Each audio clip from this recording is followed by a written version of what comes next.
ഇപ്പം കർത്താവിൻ്റെ വചനം കേൾക്കുന്ന ഈ സമയത്ത് നീ രോഗമുള്ളവരുടെ നടുവേദനയുള്ളവരെ നടുവിൽ കൈവച്ചുകൊണ്ട് പ്രാർത്ഥിക്കുക.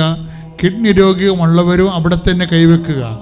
ക്യാൻസർ 4th സ്റ്റേജാണ് 5th സ്റ്റേജാണെന്നും പറയണ്ട. അതൊക്കെ മനുഷ്യനുണ്ടാക്കിയ സ്റ്റേജുകളാണ്. പക്ഷെ നിനക്ക് ദൈവത്തെ വിശ്വസിക്കാം.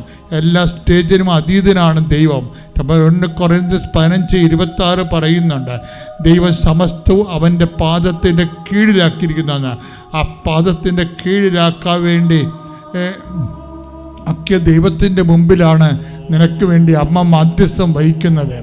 നടുവേദനയുള്ളവരും സ്പൈനിൻ്റെ അസുഖമുള്ളവരും കശേരികൾ ഡിസ്ലൊക്കേറ്റ് ആയവരും കിഡ്നി രോഗികളും പ്ലീഹായുടെ അസുഖമുള്ളവരും സ്പോണ്ടിലോസിസിൻ്റെ അസുഖമുള്ളവരും ഒക്കെ യഥാസ്ഥാനങ്ങളിൽ കൈവെക്കട്ടെ.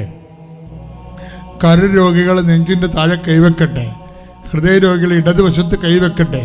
അങ്ങനെ വ്യത്യസ്തമായ മേഖലകളിലുള്ളവരെല്ലാം സർവാംഗം രോഗികളെ, കൂടുതൽ രോഗമുള്ളവരെ കൈകരണ്ടും പിണച്ചുകൊണ്ട് കൈ നെഞ്ചത്ത് വെക്കട്ടെ. സർവ്വരോഗങ്ങളെയും കർത്താവിന് തിരുസിനെ ഏൽപ്പിക്കുക. ഈശോ അടയാളപ്പെടുത്തി പറഞ്ഞു, നിങ്ങൾ വീടുകളിൽ പോകുമ്പോൾ അവിടെയുള്ള രോഗികളെ സുഖപ്പെടുത്താൻ പറഞ്ഞു. അതുപോലെ ആദിമസഭയുടെ പാരമ്പര്യമാണ്. നിങ്ങൾക്ക് രോഗമുണ്ടാകുമ്പോൾ സഭാപുരോഹിതനെ വിളിച്ചുകൊണ്ട് വരിക, തൈലം പൂശി അവനവനെ സുഖപ്പെടുത്തട്ടെ എന്ന് കർത്താവിൻ്റെ വാഗ്ദാനമാണ്. രോഗത്തിൻ്റെ സൗഖ്യം വൈദ്യനെ തന്നതും ഡോക്ടറിൻ്റെ സംവിധാനം ഉണ്ടാക്കിയതും മനുഷ്യന് ശാസ്ത്രം പറഞ്ഞു കൊടുത്തതുമെല്ലാം ദൈവത്തിൻ്റെ ആത്മാവിൻ്റെ സത്യത്തിൻ്റെ വെളിപാടുകളാണ്. അതെല്ലാം ദൈവികമായതുകൊണ്ടാണ് നമ്മളതെല്ലാം സ്വീകരിക്കുന്നതിൻ്റെ കാരണം. അപ്പോൾ വൈദ്യൻ വഴിയായാലും വിശ്വാസം വഴിയായാലും സുഖപ്പെടുത്തുന്ന കർത്താവാണെന്ന് നമുക്ക് നല്ല ബോധ്യമുണ്ട്. അതുകൊണ്ട് തന്നെ അതിശക്തമായി സ്തുതിക്കട്ടെ. യേശു അതിശക്തമായി സ്തുതിക്കട്ടെ. കർത്താവേ, നിന്റെ ഉന്നതമായ നാമത്തിന് സ്തോത്രം ചെയ്യുന്നു. കർത്താവേ, നിന്റെ ഉന്നതമായ നാമത്തിന് സ്തോത്രം ചെയ്യുന്നു. ഈശോയെ, ഹൃദയ രോഗികള്, ശിരസിന്റെ രോഗികള്, ന്യൂറോ അസുഖമുള്ളവര്, ഡിപ്രഷൻ ആയിട്ടുള്ള മക്കള്, കർത്താവേ, പഠനത്തിന് ജീവിതത്തിന് കർത്താവേ മുടങ്ങിപ്പോയവര്, കർത്താവെ ആകപ്പാട് എല്ലാം മനസ്സ് ഇടിഞ്ഞുപോയവരെ സമർപ്പിച്ച് പ്രാർത്ഥിക്കുന്ന വിശപ്പ് രോഗികള്, സോറിയാസിസ് രോഗികള്, ത്വക്ക് രോഗികള്, ക്യാൻസർ രോഗികള് കർത്താവെ സമർപ്പിച്ച് പ്രാർത്ഥിക്കുന്നു. PCOD രോഗികള്, പിസ്റ്റുല രോഗികള്, RSS രോഗികള്, രക്തംപോക്കിന്റെ അസുഖമുള്ളവര്, മൂത്രത്തിൽ രക്തം പോക്കുന്ന അസുഖമുള്ളവര്, മൂത്രത്തിൽ കല്ലുള്ളവര് സമർപ്പിച്ച് പ്രാർത്ഥിക്കുന്നു. കർത്താവെ, ശ്വാസകോശ രോഗികള്, TB രോഗികള്, യേശുവേ, ഈ നിമിഷം ഉള്ളംകാലം മുതൽ ഉച്ചവരെ കർത്താവിന്റെ രക്തം നിറയട്ടെ. പിതാവിന്റെയും പുത്രന്റെയും പരിശുദ്ധാത്മാവിന്റെയും നാമത്തിൽ പ്രാർത്ഥിക്കുന്ന കർത്താവിന്റെ രക്തം നിറയട്ടെ. ശിരസ് രോഗികളെ, കണ്ണിന് കാഴ്ച മങ്ങിപ്പോകുന്നവര്, അവർ കർത്താവിന്റെ രക്തം നിറയട്ടെ, സ്പർശിക്കട്ടെ. യേശുവിന്റെ ഉന്നതമായ നാമത്തില് കർത്താവേ, അങ്ങയുടെ ഉന്നതമായ നാമത്തില് ഞങ്ങൾ നിന്റെ നാമം വിളിച്ചപേക്ഷിക്കുന്നു. അപ്പാ, ദൈവമേ, നിന്റെ പുത്രനായ യേശുക്രിസ്തു നാമത്തിലെ കൈകൾ നീട്ടണമേ. നടുവിലെ അസ്ഥിരോഗങ്ങള്, പേശിരോഗങ്ങള്, ശ്വാസകോശ രോഗങ്ങള്, ശരീരകോശങ്ങളില് കർത്താവിന്റെ രക്തം നിറയട്ടെ. ഞരമ്പ് രോഗങ്ങളിൽ ബ്ലോക്കുള്ളവര്, തടസ്സമുള്ളവര്, ഉള്ളക്കാലം ഉദിച്ചുവരെ മാരക രോഗങ്ങള്, തിരവ്യാധികള്, സ്രാവരോഗങ്ങള്, എപ്പിലെപ്സി രോഗങ്ങള്, ഓട്ടിസം രോഗങ്ങള്, അൽസൈമർ രോഗങ്ങള് യേശുവിന്റെ ഉന്നതമായ നാമത്തില്, യേശുവിന്റെ ഉന്നതമായ നാമത്തില്, പിതാവിന്റെയും പുത്രന്റെയും പരിശുദ്ധ നാമത്തില് മാരക രോഗങ്ങള്, തീരവേദികള്, മരുന്ന് കഴിച്ചിട്ടും എത്ര ഓപ്പറേഷൻ കഴിഞ്ഞിട്ടും മാറാത്ത രോഗങ്ങള്, തീരാത്ത വേദികള് യേശുവിന്റെ നാമത്തില്, മനോരോഗങ്ങള് യേശുവിന്റെ നാമത്തില്, ത്വക്ക് രോഗങ്ങള് യേശുവിന്റെ നാമത്തില്, വിസർപ്പ രോഗങ്ങള് യേശുവിന്റെ നാമത്തില്, അസ്ഥി ഉരുക്കങ്ങള്, അസ്ഥി രോഗങ്ങള്, അസ്ഥി ശോഷണങ്ങള്, ശരീര ശോഷണങ്ങള് യേശുവിന്റെ നാമത്തില്, കണ്ണപിടകള്, കഴിവില്ലാത്തവര്, സംസാരിക്കാൻ നിവൃത്തിയില്ലാത്തവര്, പല്ല് മാറാത്തവര് യേശുവിന്റെ നാമത്തില്, ഉള്ളംകാലം മുതൽ ഉച്ചവര്, മക്കളില്ലാത്തവര്, കൗണ്ടില്ലാത്തവര്, മൊബിലിറ്റി ഇല്ലാത്തവര് യേശുവിന്റെ നാമത്തില്, ഇമ്പോർട്ടൻസ് ആയിട്ടുള്ള എല്ലാ മക്കളും കല്ലിൽ നിന്ന് എബ്രാഹത്തിന്റെ സന്തതികളെ ധരിപ്പിക്കാൻ കഴിയുന്ന ദൈവമേ, നിന്റെ വാക്കിന്റെ ശക്തിയാൽ നിന്റെ നാമത്തിൽ സൗഖ്യമാകട്ടെ. സൂചിക്കട്ടെ,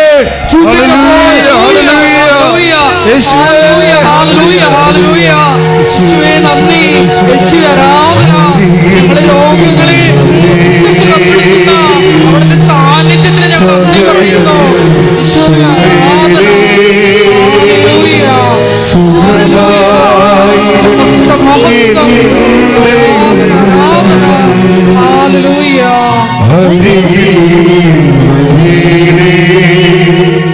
സദയം തുടരേ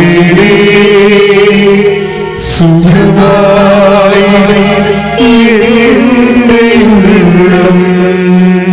നമ്മൾ പറഞ്ഞ ആധ്യാത്മികമായ ഒരു പിത്തം പിടിക്കലെന്ന് പറയത്തില്ലേ, പിത്തം വരും. അതുപോലെ നെയ്മുറ്റൽ എന്നൊക്കെ പറയണത് പണ്ടൊക്കെ ഈ നമ്മുടെ നാട്ടിലെ കോഴികളൊക്കെ നെയ്മുറ്റണം നമ്മ വെല്ലുമിച്ചമാരൊക്കെ പറയത്തില്ലേ, അതുപോലെ തന്നെ ആധ്യാത്മികമായ നെയ്മുറ്റലിരിക്കും. അതിൻ്റെ എല്ലാം സ്ലോ ആയിരിക്കും. അതിൻ്റെ കാരണം വിഷയത്തിന് ദൈവത്തെക്കാൾ പ്രാധാന്യം കൊടുക്കുന്നതാണ്. അത് വളരെ സീരിയസ് ആയിട്ട് എടുക്കേണ്ടതാണ്. ഇപ്പം നിങ്ങൾ ഇപ്പോൾ ഉടമ്പടി വെക്കുന്ന വിഷയമായാലും അതിന് ദൈവത്തെക്കാൾ വലിയ പ്രാധാന്യം ചില സമയത്ത് വരും. അതൊന്ന് നിങ്ങളൊന്ന് ഒരു സെൽഫ് ക്രിറ്റിസിസം നടത്തണം, നല്ലതായിരിക്കും. അമ്മ എപ്പോഴും അമ്മയെ നമ്മളറിയാം, ഉടമ്പടിയിൽ നമ്മൾ ഫോളോ ചെയ്യുന്നത് മരിയൻ സ്പിരിച്വാലിറ്റിയാണ്. അപ്പോൾ അമ്മ എപ്പോഴും വിഷയത്തേക്കാൾ പ്രാധാന്യം അമ്മയ്ക്ക് ദൈവമായിരിക്കും, ദൈവവചനമായിരിക്കും. അതാണ് അമ്മയുടെ സ്പിരിച്വാലിറ്റിയുടെ ഒരു പ്രത്യേകത. വിഷയത്തേക്കാൾ പ്രാധാന്യമായിരിക്കും വചനം. അങ്ങനെ വരുമ്പോൾ മാത്രമേ വചനം ഈ പറഞ്ഞ ദുഃഖങ്ങളില്ല, ഭാരങ്ങളില്ല, പ്രത്യാശ ഒന്നും മാത്രമൊന്നും വന്നില്ലേ. അത് അങ്ങനെ വരാൻ കാരണം ഈ വിഷയത്തേക്കാൾ പ്രാധാന്യമായിരിക്കണം വചനം. പ്രാർത്ഥിച്ച്, കർത്താവേ, എൻ്റെ ജീവിതത്തിലുണ്ടാകുന്ന എല്ലാ വിഷയങ്ങളെക്കാളും പ്രാധാന്യം നിന്റെ വചനത്തിന് കൊടുക്കുവാൻ എന്നെ പുനഃക്രമീകരിക്കണമേ.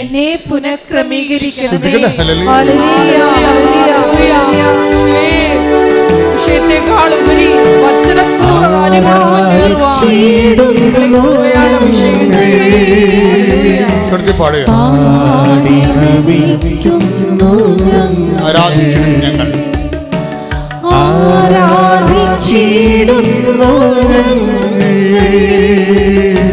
പാടി നമിക്കുന്നു. പരിശുദ്ധ പരമദിവ്യകാരുണ്യത്തിന് ആരാധനയും സ്തുതിയും പുകഴ്ചയും ഉണ്ടായിരിക്കട്ടെ.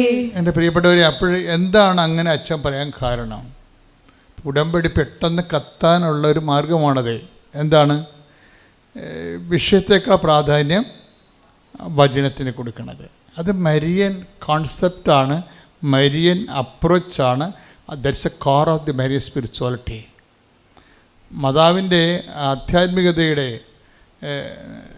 ഒരു പ്രശ്നം നമുക്ക് ആകപ്പാടെ അറിയാവുന്നത് മാതാവിൻ്റെ പേരിൽ കുറച്ച് വെടിവാണങ്ങളും അതുപോലെ തന്നെ ചെണ്ട കൊട്ടി പോകാനൊക്കെ അല്ലാതെ നമുക്ക് കറക്റ്റ് അമ്മയുടെ സ്പിരിച്വാലിറ്റി അറിയത്തില്ലല്ലേ. ഇപ്പോൾ 5 ലക്ഷം രൂപ മുടക്കി മാതാവിൻ്റെ പെരുന്നാൾ നടത്തിയെന്നൊക്കെ പറയുമ്പോഴും പിറ്റേ ദിവസം അങ്ങനെയുള്ള ആൾക്കാരെ കാണുമ്പോൾ നമുക്കറിയാം ഇയാൾക്ക് മാതാവോട് യാതൊരു ബന്ധമില്ലെന്ന്. അതാണ് പ്രശ്നം. ഇത് നമ്മൾ വളരെയേറെ ഇപ്പോൾ അമ്മ മാതാവിൻ്റെ പെരുന്നാളിനൊക്കെ പോകുന്നതൊക്കെ ശ്രദ്ധിക്കണം. നിങ്ങൾ അവിടെ ഇരിക്കുമ്പോൾ എപ്പോഴും ശ്രദ്ധിക്കേണ്ടത് ഈ സ്പിരിച്വാലിറ്റി ഒന്ന് ഫോളോ ചെയ്യാനുള്ള കൃപയ്ക്ക് വേണ്ടി പ്രത്യേകിച്ച് പ്രാർത്ഥിക്കണം. അപ്പോൾ ദൈവത്തിന് തോന്നും നിങ്ങൾ ദൈവത്തിൻ്റെ സ്വന്തമാണെന്ന് തോന്നും, ദൈവത്തിൻ്റെ സ്വന്തമാണെന്ന് തോന്നും. ഇങ്ങനെ സ്വന്തമായിട്ട് തോന്നിക്കഴിഞ്ഞാൽ അത് ഒന്നാമത്തെ നമുക്കിങ്ങനെ ദൈവത്തിൻ്റെ കണ്ണിലൊന്നും പൊടിയിടാൻ പറ്റത്തില്ല. അതെപ്പോഴും നമ്മൾ ശ്രദ്ധിക്കണം. മനുഷ്യന്മാരുടെ മുമ്പിലൊക്കെ നമുക്ക് എന്തെങ്കിലും ഒക്കെ നമ്മുടെ ശുദ്ധമായ ഉടായ്പകൾ കാണിക്കാതിരിക്കുക. പക്ഷെ ദൈവത്തിൻ്റെ കണ്ണിൽ ഒന്നും ചെയ്യാൻ പറ്റത്തില്ല. എന്താ പ്രശ്നം വെച്ചാൽ നമ്മൾ എന്തെങ്കിലും ഒരു ചെറിയൊരു മൂവ്മെൻറ്റ്സ് നടത്തുമ്പോൾ തന്നെ അത് മുഴുവൻ സ്കാൻ ചെയ്ത് അതിൻ്റെ വൈറ്റ് ആൻഡ് ബ്ലാക്ക് പുറത്ത് വരും. പിന്നെ വല്ല നടക്കുക. പക്ഷെ വളരെ സൂക്ഷിച്ചിടപെടേണ്ട ഒരാളാണ് ദൈവം, വളരെ സൂക്ഷിച്ച്. ഇപ്പോൾ നീ നിൻ്റെ പ്രാർത്ഥന ഇന്ന് മാറ്റി വെക്കണം വിചാരിച്ചോ, നിൻ്റെ സമയം നീ മാറ്റി വെക്കണം എന്ന് വിചാരിച്ചോ? അപ്പോൾ ഈ സമയം മാറ്റി വെക്കുക, അല്ലെങ്കിൽ ഇന്ന് സപ്പർ കഴിഞ്ഞിട്ട് പ്രാർത്ഥിക്കാം എന്ന് വിചാരിക്കുക. അപ്പോഴങ്ങനെയൊക്കെ വരുമ്പോൾ തന്നെ എന്താണ് കൊണ്ടാണെങ്കിൽ ഇപ്പം ഈ സമയം ചേഞ്ച് വന്നത്, അപ്പോൾ തന്നെ എൻ്റെ റിസൾട്ട് ഔട്ടായി. എന്താ കാര്യം? നിനക്ക് അതിനേക്കാൾ പ്രാധാന്യമുള്ള എന്താ കാര്യം വന്നു, തീർന്നില്ലേ? എന്തിനാ കൊണ്ടുപോയി പണി മേടിക്കണേ? എന്തിനാ? അപ്പം തന്നെ ദൈവത്തെ അറിയാം. കാര്യം ഇതിനകത്ത് വരുന്ന എന്തൂസിയാസം, അത് ആദ്യമേ തന്നെ വചനം കൊടുക്കുമ്പോൾ തന്നെ എന്താ പറയണത്? നിൻ്റെ കർത്താവ് ദൈവം ഞാനാകുന്നു, ഞാനല്ലാതെ വേറെ റെഫറൻസിൽ ആരും വരരുതെന്ന്. വേറെ ദൈവമില്ലെന്നല്ല, അതായത് ഫസ്റ്റ് പ്രയോറിറ്റി എപ്പോഴും ദൈവത്തിന് വരണം. ഈ ഫസ്റ്റ് പ്രയോറിറ്റി വരണമെന്നുണ്ടെങ്കിൽ എന്തൂസിയാസം വരണം. എന്തൂസിയാസം എന്ന് പറഞ്ഞാൽ എന്താണ്? അത്യുത്സാഹം എന്ന് വെച്ചാൽ എൻതയോസ്, അത് ഇൻ ഗോഡ്, ദൈവം ഉള്ളിലുണ്ടാകണം. ദൈവം ഉള്ളിലുണ്ടാകുമ്പോഴാണ് നമുക്ക് എല്ലാത്തിനും ഫസ്റ്റ് പ്രയോറിറ്റി വരണത്. അല്ലെങ്കിൽ സെക്കൻഡ് പ്രയോറിറ്റി, തേർഡ് പ്രയോറിറ്റി എന്ന് വെച്ചാൽ നമ്മുടെ മുൻഗണന പ്രയോറിറ്റി എന്നൊക്കെ അറിയാതൊക്കെ ഇംഗ്ലീഷ് പറയണം കേട്ടോ, അറിഞ്ഞുകൊണ്ടല്ലോ കേട്ടോ. അതായത് ഈ നമ്മുടെ ഈ മുൻഗണനാ ക്രമങ്ങളാണ് ഉദ്ദേശിക്കുന്നത്. മുൻഗണനാ ക്രമങ്ങളുടെ ഏത് സ്ഥാനത്താണ് ദൈവം വരുന്നത് അതിന് ആനുപാതികമായിരിക്കും നിൻ്റെ എന്തൂസിയാസം. എന്ന് വെച്ച് കഴിഞ്ഞാൽ എപ്പോഴും വരേണ്ടത് ഇപ്പോൾ മറിയത്തിൻ്റെ അഭിവാദനം കേട്ടപ്പോൾ തന്നെ ഗർഭസ്ഥ ശിശു എന്തൂസിയാസ്റ്റിക്കായി. അപ്പം തന്നെ ആത്മാവിൽ നിറഞ്ഞ്. എന്നിട്ട് ഈ എലിസബത്ത് എന്താ പറയണത്? മറിയത്തെ കാണുമ്പോൾ അപ്പം തന്നെ ഇത് സ്കാൻ ചെയ്ത് അപ്പം തന്നെ റിസൾട്ട് പുറത്തു തന്നെ കണ്ടില്ലേ? അതായത് അമ്മയുടെ അഭിവാദനം കേൾക്കുമ്പോൾ തന്നെ ആ വൈരി സെക്കൻഡിൽ മാതാവിന് ഇങ്ങനെ പെട്ടെന്ന് പച്ച വെളിച്ചം അങ്ങോട്ടും ഇങ്ങോട്ടും കടന്നു പോകും. എന്നിട്ട് സ്കാൻ ചെയ്ത് റിപ്പോർട്ട് വരും. എന്താണ്? മേരി, യു ആർ ബ്ലെസ്ഡ്, നിൻ്റെ ഉദരഫലവും അനുഗ്രഹീതമാണെന്ന്. ഉദരഫലം അനുഗ്രഹീതമാണെന്ന് അമ്മ പോലും സ്കാൻ ചെയ്തിട്ടില്ല പ്രഗ്നൻ്റ് ആണെന്നറിയുള്ള കാര്യം ഇല്ലേ? മാലാഖയുടെ ഒറ്റ അഭിവാദനത്തിലാണ് നിൽക്കുന്നത്. ആൾ പ്രഗ്നൻ്റ് ആണോ ഇല്ലെന്ന് അമ്മയ്ക്ക് അറിയത്തില്ല. പക്ഷേ എലിസബത്താണ് സ്കാൻ ചെയ്തിട്ട് ഗർഭിണിയെ സ്കാൻ ചെയ്യണത്. പെട്ടെന്ന് ഒറ്റ അഭിവാദനത്തിൽ എലിസബത്ത് സ്കാൻ ചെയ്യും. എന്താ കാര്യം? എലിസബത്തിൽ അങ്ങോട്ട് ഒരാളെ കാണുമ്പോൾ പരിശുദ്ധാത്മാവിൽ നിറഞ്ഞിട്ട് ഈ ഗർഭസ്ഥ ശിശു തുള്ളിച്ചാട്. ഈ വെല്ലേമിച്ചിരി വയറ്റിൽ കിടക്കുന്ന ഗർഭസ്ഥ ശിശു സ്നാപയോഹന്നാൻ തുള്ളിച്ചാടുമ്പോൾ പെട്ടെന്ന് പറയുന്ന സംഭവമാണ്. അതാ സമയത്ത് സ്കാനിങ് നടക്കണത്. ഗർഭിണിയെ സ്കാൻ ചെയ്യണപ്പോഴാണ് എന്താ പറഞ്ഞത്? മേരി, നിൻ്റെ ഉദരഫലം അനുഗ്രഹീതമാണ്. That means you are pregnant. Elizabeth അല്ലേ പറയണത് അമ്മയോട് പ്രഗ്നൻ്റ് ആണെന്ന്? ഇല്ലേ? അത് ഒറ്റ കാഴ്ചയിലാണ് പറയണത്. അപ്പോൾ അമ്മ പറയും my soul magnifies the lord. പിന്നീട് അതിനേക്കാൾ എന്തൂസിയാസ്റ്റിക്കായിട്ടാണ് അമ്മ പറയണത്. എന്താ പറയണത്? എൻ്റെ ആത്മാവ് രക്ഷകനായ ദൈവത്തിൽ. വാക്ക് വിട്ടുപോകരുത്. ഉദരഫലമെന്ന് പറഞ്ഞപ്പോൾ അമ്മ ഒരു സാധാരണ കുഞ്ഞിനെക്കുറിച്ചല്ല അവിടെ സംസാരിക്കണത്. എന്താ അമ്മ സംസാരിക്കണത്? എൻ്റെ ആത്മാവ് രക്ഷകനായ ദൈവത്തിൽ. ഒന്ന് പറഞ്ഞേ, എൻ്റെ ആത്മാവ് രക്ഷകനായ ദൈവത്തിൽ ആനന്ദം കൊള്ളുന്നു. This is the first spell. ഇപ്പം ഗോസ്പലാണ്, പക്ഷേ ഫസ്റ്റ് സ്പെല്ലാണ്. യേശുക്രിസ്തുവിനെ കുറിച്ച് ആദ്യത്തെ മംഗളവാർത്ത കഴിഞ്ഞാൽ ആദ്യത്തെ ഒരു കുറിച്ച് പറയുക, ആദ്യത്തെ ഒരു ഫസ്റ്റ് നോളജാണ്. എന്താണ്? രക്ഷകനായ ദൈവം. അവൻ തന്റെ ജനങ്ങളെ അവിടെ പാപങ്ങളിൽ നിന്ന് മോചിക്കുന്നു പറഞ്ഞില്ലേ? മത്തായി 1:21. മത്തായി സുവിശേഷം 1:21. പറഞ്ഞോളൂ. അവൾ ഒരു പുത്രനെ പ്രസവിക്കും. പറഞ്ഞേ, അവൾ ഒരു പുത്രനെ പ്രസവിക്കും. പറഞ്ഞോളൂ. അവൾ ഒരു പുത്രനെ പ്രസവിക്കും. നീ അവന് യേശു എന്ന് പേരിടണം. എന്തെന്നാൽ അവൻ തന്റെ ജനത്തെ അവരുടെ പാപങ്ങളിൽ നിന്ന് മോചിപ്പിക്കും. എന്നിട്ട് പറഞ്ഞേ, അവൻ തന്റെ ജനത്തെ അവരുടെ പാപങ്ങളിൽ നിന്ന് മോചിപ്പിക്കും. ശ്രുതികട്ടെ. മഹത്വം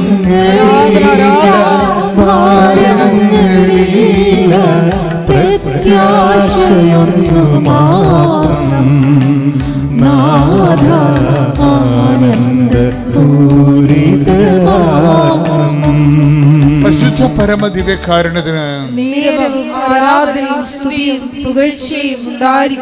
അപ്പോൾ എലിസബത്ത് എന്താ പറയണത്? നിന്റെ ഉദരഫലവും അനുഗ്രഹീതമാകുന്നു. അപ്പോൾ ഫസ്റ്റ് ഹാൻഡ് നോളജ് വരണത് ഉദരഫലത്തെക്കുറിച്ചാണ്. അത് ബ്ലെസ്സഡ് ആണെന്ന്. അതിൻ്റെ അമ്മ ആ വചനം കേട്ടിട്ട് പ്രതിവചനം പറയണത് എന്താണ്? അമ്മ പ്രതിവചനം പറയണത് എന്താണ്? എൻ്റെ ആത്മാവ് രക്ഷകനായ ദൈവത്തിൽ പറഞ്ഞേ, എൻ്റെ ആത്മാവ് രക്ഷകനായ ദൈവത്തിൽ ആനന്ദം കൊള്ളുന്നു. ബേസിക് ആയിട്ട് who is Jesus? It is revealed. എന്താണ്? രക്ഷകനായ ദൈവമാണ്. എന്ത് രക്ഷയാണ്? ബേസിക്കായിട്ട് അവൻ തൻ്റെ ജനങ്ങളെ അവരുടെ പാപങ്ങളിൽ നിന്ന് മോചിക്കാം. എൻ്റെ ദൈവപൈതലേ, ഈ പാപത്തെ അഡ്രസ്സ് ചെയ്യാൻ തുടങ്ങിയാൽ, ഞാനിവിടെ 18/2/2012 വന്നിട്ട് ഉടമ്പടി എടുത്തു. ഞാൻ ഉടമ്പടി വെച്ച് പ്രാർത്ഥിച്ചു. അവന് നല്ല സ്കോളർഷിപ്പ് പരീക്ഷ നല്ല സ്കോറോടുകൂടി പാസ്സായി. പിന്നെ ജനുവരിയിൽ അവന് അമേരിക്കയിൽ എൻജിനീയറിങ്ങിന് പോയി പഠിക്കാൻ വേണ്ടിയിട്ടാണ് അവൻ എക്സാം എഴുതിക്കൊണ്ടിരുന്നത്. ജനുവരിയിൽ അവന് കുറേ യൂണിവേഴ്സിറ്റികളിൽ അഡ്മിഷൻ കിട്ടിയാലും സ്കോളർഷിപ്പ് കുറവ്. ഞങ്ങളുടെ സാമ്പത്തികം വെച്ച് നോക്കുമ്പോൾ അത്രയും കാശ് കൊടുത്ത് പഠിപ്പിക്കാനുള്ള പ്രാപ്തിയൊന്നും ഞങ്ങൾക്കില്ല. അപ്പം ഞാൻ മാതാവിനോട് പറഞ്ഞു, എൻ്റെ മാതാവേ, ഞങ്ങളുടെ സാമ്പത്തികത്തിൽ ഒതുങ്ങിയിട്ട് അവന് പഠിക്കാനായിട്ട് ഒരു സ്ഥലം ഒരുക്കി തായോ എന്ന് പറഞ്ഞു. ഓരോ യൂണിവേഴ്സിറ്റികളിൽ ഒരു ഹസ്ബൻഡ് പറയും അഡ്മിഷൻ കിട്ടിയിട്ട് ഒന്നും ആയില്ലല്ലോ എന്ന് എന്നോട് പറയുമ്പോൾ ഞാൻ പറയും അവന് സ്കോളർഷിപ്പ് ശരിയാവാണ്ടാണെന്ന് പറഞ്ഞ് ഞാനങ്ങനെ പറഞ്ഞ് ഞാൻ ഉടമ്പടി വെച്ച് അവന് നല്ലൊരു കോളേജിൽ ടെക്സാസിൽ ഒരു 450 റാങ്കിങ് ഉള്ള നല്ലൊരു യൂണിവേഴ്സിറ്റിയിൽ അവൻ വിചാരിച്ച കെമിക്കൽ എൻജിനീയറിങ്ങിന് തന്നെ മാതാവ് സീറ്റ് ഒരുക്കി കൊടുത്തു. കൊല്ലത്തിൽ 25 ലക്ഷമാണ് ഫീസ് വരുന്നത്. അതിൽ 23 ലക്ഷം അവന് സ്കോളർഷിപ്പ് കിട്ടി. പിന്നെ ഞാൻ പ്രാർത്ഥിച്ചിട്ടുണ്ടായിരുന്നു. അറിയാത്തൊരു വിസ ഇൻ്റർവ്യൂ അവന് മെയ് 24 ആയിരുന്നു. ഞാനിവിടെ ഇരുന്ന് പ്രാർത്ഥിച്ചു. മോനും എന്നും കൊന്തച്ചൊല്ലി പ്രാർത്ഥിക്കും. ഞാൻ മാതാവിനോട് പറഞ്ഞു, മാതാവ് ഈ വിസ ഇൻ്റർവ്യൂ പാസ്സായി കഴിഞ്ഞ് ഞാനിവിടെ വന്ന് സാക്ഷ്യപ്പെടുത്തിക്കൊള്ളാമെന്ന് പറഞ്ഞു. മെയ് 24 ഇൻ്റർവ്യൂവിന് പോയി. ഇൻ്റർവ്യൂ സാമ്പത്തികത്തിൻ്റെ കാര്യത്തിൽ ഈ ഇൻ്റർവ്യൂ പാസ്സാവാണ്ടിരിക്കാമോ എന്നൊക്കെ അവന് നല്ല ടെൻഷൻ ഉണ്ടായിരുന്നു. ഞാൻ ഉടമ്പടി ലോക്കറ്റ് അവൻ്റെ കഴുത്തിൽ കൊന്തേമ്മ ഇട്ട് കൊടുത്തു. ഞാൻ പറഞ്ഞു, മോൻ കയറുമ്പോൾ മുറുക്കി മാതാവിനോട് പറഞ്ഞു, ഈശോയും മാതാവിനോടും പറഞ്ഞ് ആ കൊന്തേമ്മ പിടിച്ചാൽ മതി, ബാക്കി മാതാവ് നോക്കിയോളൂ എന്ന് പറഞ്ഞു. അവൻ കയറി ഇൻ്റർവ്യൂ പാസ്സായി. അപ്പം തന്നെ വിളിച്ചു പറഞ്ഞു, ഞാൻ മാതാവിന് കന്ന് കിടന്ന് കൊന്ത ചൊല്ലി പ്രാർത്ഥിച്ചു, 1000 നന്ദി പറഞ്ഞു. പിന്നെ അവൻ ഇൻ്റർവ്യൂവിന് പോയ സമയത്ത് ഹോട്ടലിൽ റൂം എടുത്ത് താമസിച്ചപ്പോൾ ഹോട്ടലിൽ ബാത്റൂമിൽ പെട്ടുപോയി. ഇൻ്റർവ്യൂവിൻ്റെ തലേദിവസം വൈകുന്നേരം ഞങ്ങളൊന്നും അറിഞ്ഞില്ല. അതിൻ്റെ ഉള്ളിൽ പെട്ടിട്ട് വൈകുന്നേരം നേരമായിരുന്നു ഡൽഹിയിൽ. അവനെന്ന് വെച്ച് കഴിഞ്ഞാൽ ആകെ പേടി. ബാത്റൂമിൽ ലോക്കായിപ്പോയി, തുറക്കാൻ പറ്റണില്ല, റൂമിൽ ആരുമില്ല. 10-20 വയസ്സല്ലുള്ളൂ എനിക്കും. അവനും എന്താ ചെയ്യേണ്ടതെന്നുണ്ടായില്ല. അവൻ അതിൻ്റെ ഉള്ളിൽ കിടന്ന് ഓളിയും ബഹളവും അങ്ങനെയൊക്കെ ആക്കി ലാസ്റ്റ് അവന് തലച്ചിറ്റി വീണു. അപ്പോൾ അവൻ പറയുന്നു, പെട്ടെന്ന് എനിക്കൊരു വെളുത്ത രൂപം എൻ്റെ മുന്നിൽ കൂടെ മാറി. ആ സമയത്ത് അവന് ഓർമ്മ കിട്ടി. അവൻ പിന്നെയും വാതിലുമ തട്ടി താഴെയുള്ള റൂമിലുണ്ടായിരുന്ന ഒരു ബഹളം കേട്ട് വന്ന് അവന് റൂം തുറന്നു കൊടുത്തു. അങ്ങനെ വലിയൊരു അപകടത്തിൽ നിന്ന് മാതാവ് എൻ്റെ മോനെ രക്ഷിച്ചു. പിന്നെ ഇൻ്റർവ്യൂ കഴിഞ്ഞ് എല്ലാ കാര്യങ്ങളും, കാശിൻ്റെ കാര്യങ്ങളും എല്ലാ കാര്യങ്ങളും തടസ്സങ്ങളില്ലാതെ മാതാവ് ശരിയാക്കി തന്നു. പിന്നെ ഞാൻ ഓഗസ്റ്റ് 9 അവന് പോണത്. അപ്പം ഞാൻ മാതാവിനോട് പ്രാർത്ഥിച്ചു, ചെല്ലുമ്മ നല്ല ദൈവഭക്തിയുള്ള നല്ല സുഹൃത്തുക്കളെ കൊടുക്കണം. അറിയാത്തൊരു നാട്ടിലേക്കാണ് പോണത്. അപ്പോൾ അവനവിടെ ചെന്നപ്പോൾ അവൻ്റെ റൂംമേറ്റായിട്ട് ഒരു നൈജീരിയക്കാരനാണ്. നല്ല ഭക്തിയുള്ള ഒരു കുട്ടി, അവനൊരു ചേട്ടൻ്റെ പോലെ എല്ലാ കാര്യങ്ങളിലും പറഞ്ഞു കൊടുക്കണ നല്ലൊരു കുട്ടീനെ അവന് കിട്ടിയ. നല്ല ക്രിസ്ത്യൻ കുട്ടിയാണ്, നല്ല ഭക്തി ഇതൊക്കെ ഉണ്ട്. ഓഗസ്റ്റ് 9 എൻ്റെ മോൻ അമേരിക്കയിൽ ടെക്സാസ് ടെക് യൂണിവേഴ്സിറ്റിയിൽ ചേർന്നു. ഇപ്പം 2 മാസമായി ക്ലാസ്സുകൾ, ഫസ്റ്റ് സെമസ്റ്റർ കഴിഞ്ഞു. അപ്പോൾ എൻ്റെ മോൻ പറഞ്ഞു, ഞാൻ കോളേജിൽ ചെന്ന് കഴിഞ്ഞിട്ട് അമ്മ സാക്ഷ്യം പറഞ്ഞാൽ മതി എന്ന്. അപ്പം ഞാനിങ്ങനെ ഇപ്പോൾ വന്ന് സാക്ഷ്യം പറഞ്ഞു. എൻ്റെ മോനെ എന്നും കൊന്ത ചൊല്ലിയായിരുന്നു ഇതിനൊരുക്കായിട്ട്. പിന്നെ 45:3 ഞാൻ നിനക്ക് മുമ്പേ പോയി മലകൾ ഇടിച്ചു നിരപ്പാക്കുകയും പിച്ചളവാതിലുകൾ തകർക്കുകയും ഇരുമ്പോടാമ്പലുകൾ ഒടിക്കുകയും ചെയ്യും. നിന്നെ പേരിച്ചു വിളിക്കുന്ന ഇസ്രായേലിൻ്റെ ദൈവമായ കർത്താവ് ഞാനാണെന്ന് അറിയേണ്ടതിന് അന്ധകാരത്തിലെ നിധികളും രഹസ്യധനശേഖരവും ഞാൻ നിനക്ക് തരുന്നു. ഈ വചനം എന്നും പറയാൻ മാതാവേ എൻ്റെ എല്ലാ തടസ്സങ്ങളും നീക്കി തരണേ. ഞാൻ എൻ്റെ മോൻ പോകുമ്പോൾ അതുപോലെ പറഞ്ഞു, സഞ്ചാരി മാതാവേ എൻ്റെ മോൻ്റെ കൂടെ പോണട്ടെ. എനിക്ക് മാതാവ് മാത്രമേ ധൈര്യത്തിനുള്ളൂ.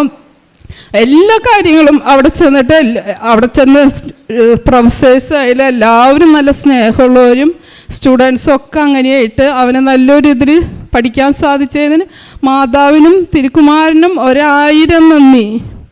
പിന്നെ ഭർത്താവിൻ്റെ ജോലിയുടെ കാര്യം ഞാൻ പറഞ്ഞു പ്രാർത്ഥിച്ചിരുന്നു. പിള്ളേരുടെ കാര്യങ്ങൾ ശരിയാവാണ്ടാവുമ്പോൾ ഹസ്ബൻഡ് എന്നോട് പറയും, എൻ്റെ ജോലി കഴിയാറായിട്ട് ഇവർക്കൊന്നും ശരിയായിട്ടില്ല, എൻ്റെ ജോലി കഴിയാറായി, നീ എന്തിട്ട് നോക്കിയാൽ നടക്കണേ, അങ്ങനെയൊക്കെ പറഞ്ഞാൽ എന്നെ വഴക്ക് പറയും. അപ്പം ഞാൻ പറയും, എല്ലാം ദൈവം ഒരുക്കി തരും എന്ന് പറയും. ഭർത്താവിൻ്റെ ജോലി പുതുക്കി, പ്രമോഷനോടുകൂടി പുതുക്കി ജോലിയിലായി. പിന്നെ ഞാൻ ചേച്ചിയുടെ മകൾക്ക് വേണ്ടി വിവാഹമോചനത്തിൻ്റെ വക്ക് വരെ എത്തിയിരുന്ന വിവാഹം ചെറിയ കാരണത്തുമ്പോൾ പിരിയാതെ നന്നായി ജീവിക്കാൻ വേണ്ടി അമ്മയോട് ഉടമ്പടി എടുത്ത് പ്രാർത്ഥിച്ചു. അവരൊന്നിച്ച് ഇപ്പം സന്തോഷമായി ജീവിക്കുന്നു.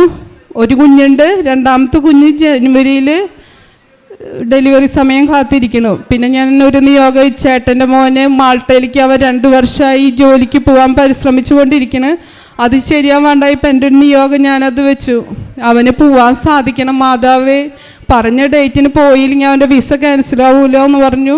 അപ്പം അതുപോലെ തന്നെ അവന് 16-ാം തീയതി പോവാൻ 2 മാസം മുമ്പ് ഓഗസ്റ്റ് 16-ാം തീയതി അവൻ മാൾട്ടയിൽ പോയി ജോലിയിൽ കയറി സന്തോഷമായിട്ടിരിക്കുന്നു. ഇത്രയും അനുഗ്രഹങ്ങൾ തന്ന എൻ്റെ മാതാവിനും ഈശോയ്ക്കും എൻ്റെ സർവശക്തനായ ദൈവത്തിന് 1000 നന്ദി, സ്തുതി, സ്തോത്രം. എൻ്റെ പേര് ജസ്മീരി ജോസഫ്. ഞാൻ തിരുവല്ലയിൽ നിന്ന് വരുന്നു. കഴിഞ്ഞ സെപ്റ്റംബർ 24 എൻ്റെ OET എക്സാം. അതെൻ്റെ ഫസ്റ്റ് അറ്റംപ്റ്റ് ആയിരുന്നു.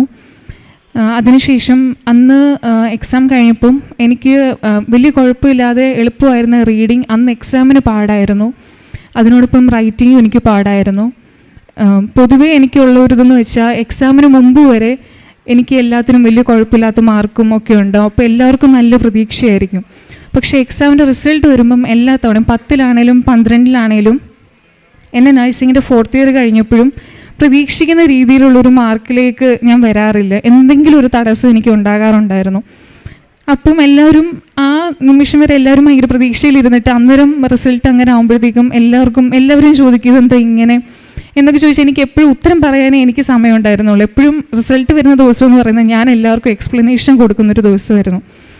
അപ്പം OETയുടെ എക്സാം എഴുതി കഴിഞ്ഞ് എക്സാം പാടും കൂടെ ആയിക്കഴിഞ്ഞപ്പം ഞാൻ പിന്നെയും വിചാരിച്ചു എല്ലാ തവണത്തെ പോലെ തന്നെ ഈ തവണയും ഇത് തന്നെ സംഭവിക്കാൻ പോകുന്നതെന്നുള്ളത്.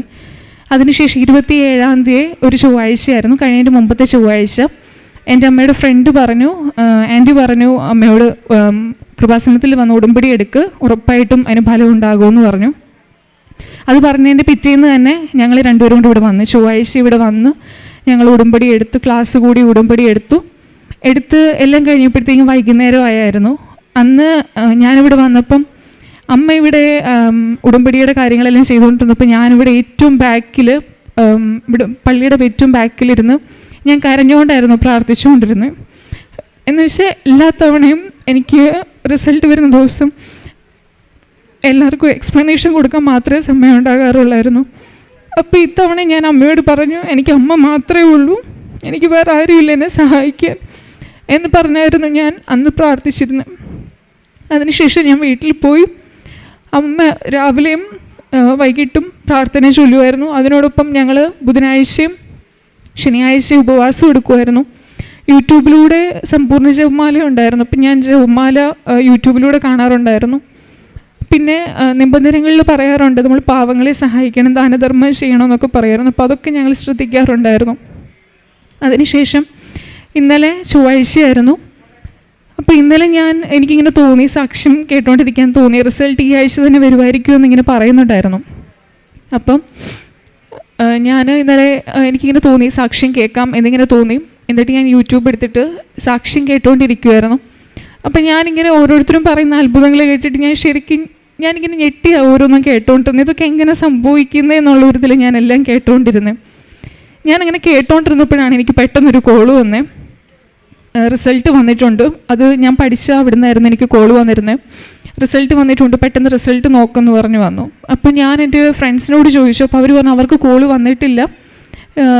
അപ്പം ഞാനിങ്ങനെ മനസ്സിൽ വിചാരിച്ചു ഇതിന് മുമ്പും ഇങ്ങനെ തന്നെ അവർക്കും എന്നെപ്പറ്റി എന്തോ പ്രതീക്ഷ ഉള്ളതുകൊണ്ടാണ് അവരെന്നെ വിളിച്ചതെന്ന് എനിക്കറിയാം. പക്ഷേ റിസൾട്ട് വരുമ്പോൾ എല്ലാ തവണത്തെയും പോലെ തന്നെ ഞാൻ പ്രതീക്ഷിക്കുന്ന രീതിയിൽ ഉണ്ടാവില്ല. അത് തന്നെയായിരുന്നു എൻ്റെ മനസ്സിൽ കൂടെ പൊയ്ക്കൊണ്ടിരുന്നത്. പക്ഷേ സാക്ഷ്യം കേട്ടുകൊണ്ടിരുന്ന ടൈമിൽ ആ കോള് വന്നുകൊണ്ട് എനിക്ക് എന്തോ ഒരു വിശ്വാസം ഉണ്ടായിരുന്നു, ഇത്തവണ എന്തെങ്കിലും പോസിറ്റീവായിട്ട് തന്നെ സംഭവിക്കും, സാധാരണ പോലെ ആയിരിക്കത്തില്ല എന്നൊരു വിശ്വാസത്തോടെ ഞാൻ റിസൾട്ട് നോക്കിക്കൊണ്ടിരുന്നത്. അപ്പം മെയിൽ വരാനായിട്ട് 1/2 മണിക്കൂറോളം എടുത്തായിരുന്നു. അത് കഴിഞ്ഞു മെയിൽ വന്നു. മെയിൽ വന്നപ്പം എനിക്ക് ആദ്യം തൊട്ട് OET പഠിക്കാൻ തുടങ്ങിയ കാലം തൊട്ട് ഞാൻ പറയുന്നതായിരുന്നു എനിക്ക് ലിസണിങ് എപ്പോഴും പാടാന്ന് ഞാൻ പറയുമായിരുന്നു. റിസൾട്ട് വന്ന് നോക്കിയപ്പം 4 മൊഡ്യൂളിനും എനിക്ക് B ഗ്രേഡ് ഉണ്ടായിരുന്നു. ഏറ്റവും പാടാന്ന് പറഞ്ഞുകൊണ്ടിരുന്ന ലിസണിങ്ങിനായിരുന്നു എനിക്ക് ഏറ്റവും കൂടുതൽ മാർക്കുണ്ടായിരുന്നത്. അതിന് 410 ഉണ്ടായിരുന്നു. എക്സാമിന് പാടാന്ന് പറഞ്ഞിരുന്ന റീഡിങ് അതിനും നല്ല മാർക്കുണ്ടായിരുന്നു. അങ്ങനെ അമ്മ എന്നെ ഒരുപാട് അനുഗ്രഹിച്ചു. ആദ്യമായിട്ട് എനിക്ക് ഒരു റിസൾട്ട് വരുന്ന ദിവസം സന്തോഷത്തോടെ എല്ലാവരോടും സംസാരിക്കാൻ പറ്റുന്നു. സാധാരണ എല്ലാ തവണയും എനിക്ക് സങ്കടത്തോടെ ഇരിക്കാനേ കഴിയാറുള്ളായിരുന്നു. അതിന് ഒരുപാട് നന്ദി ഞാൻ എൻ്റെ അമ്മയോട് പറയുന്നു.